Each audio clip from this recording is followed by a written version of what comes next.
ઉનાળાની કાળઝાળ ગરમીમાં તરસથી તડપતા પક્ષીઓ માટે શહેરમાં અનોખો સેવા પહેલ શરૂ થઈ છે।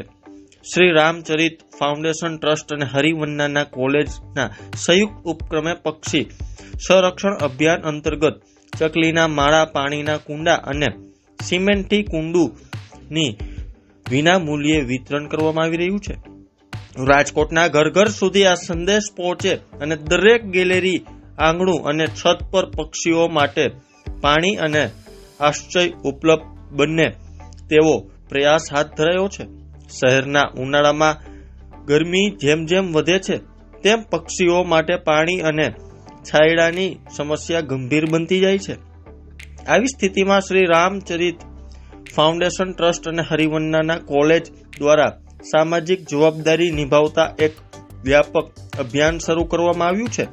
આ વર્ષે 11,000 પાણીના કુંડા, 2,000 સિમેન્ટની કુંડી અને લગભગ 5,000 ચકલીના માળાનું વિતરણ કરવાનો લક્ષ્યાંક નક્કી કરવામાં આવ્યો છે। રાજકોટના 28 થી 30 સ્થળોએ આ માળા અને કુંડાનું વિતરણ કરવામાં આવશે। અભિયાન 15 ફેબ્રુઆરીથી 11 એપ્રિલ 2026 સુધી ચાલુ રહેશે।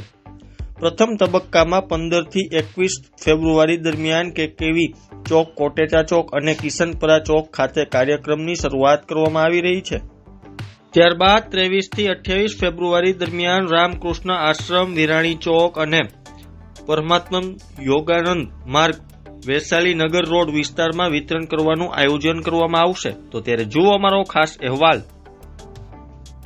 નમસ્કાર, આ શ્રી રામચરિત ફાઉન્ડેશન ટ્રસ્ટ અને હરિવન્ના કોલેજના સંયુક્ત ઉપક્રમે અત્યારે સમગ્ર ઉનાળા દરમિયાન, એટલે એક રીતે જુઓ તો 15 ફેબ્રુઆરીથી 11 એપ્રિલ સુધી રાજકોટના અલગ અલગ 30 જેટલા પોઈન્ટ ઉપર નિઃશુલ્ક કુંડા, માળા, સિમેન્ટની કુંડી અને ફીડરનું વિતરણ કરવામાં આવે છે। આનો હેતુ માત્ર એટલો ને એટલો છે, પક્ષી બચાવવા નહીં પરંતુ પક્ષીની સંખ્યા વધે, ઈશ્વર પરમાત્માનો રાજીપો થાય અને વિશ્વ કલ્યાણના સંકલ્પ અર્થે આ સંકલ્પ પૂર્ણ થાય। લગભગ 3 વર્ષથી વિતરણ ચાલુ છે। આ વર્ષે મોટા પ્રમાણે એટલે કે 11,000 જેટલા કુંડા, 5,000 જેટલા ફીડર, 5,000 જેટલા 2,000 જેટલી સિમેન્ટની કુંડી અને આવી રીતના વસ્તુ વિતરણ કરી રહ્યા છે। સ્ક્રીન ઉપર દેખાશે આપને અલગ અલગ 30 જેટલા પોઈન્ટ ઉપર સાંજે 5 વાગ્યાથી ચાલુ કરી માલ જ્યાં સુધી અવેલેબલ હોય ત્યાં સુધી વિતરણ કરીએ છીએ। લગભગ રોજનું અંદાજિત કલાકથી સવા કલાકનું વિતરણ ચાલે છે। વિચાર, ગુરુ મહારાજની પ્રેરણા, ભગવાન રામની કૃપા અને ખાસ કરી અનેક લોકો આ સેવામાં જોડાયેલા હોય અને પક્ષી, મને તો એવું લાગે કે સમાજમાં જેટલી કરુણા પક્ષી માટે વધુ હશે એટલો સમાજ સુરક્ષિત વધુ હશે। મારી એવી ઈચ્છા છે કે રાજકોટ આખાના ઘર ઘર સુધી, ગુજરાતના ઘર ઘર સુધી,